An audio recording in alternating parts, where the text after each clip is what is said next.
How often have we all wished for a way to erase our past? Our past actions, memories, imprints, our words and actions, situations, traumas, accidents and incidents.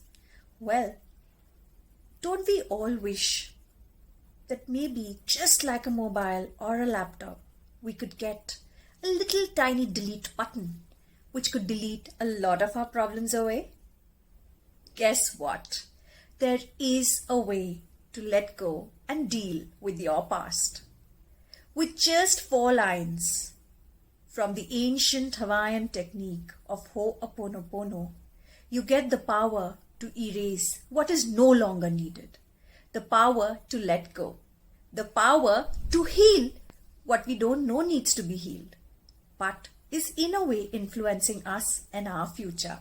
This February, join me for a 3-day special Ho'oponopono workshop as we deal with our past and let it go, erasing all the pain, blame, sorrow, victimization, and hurt.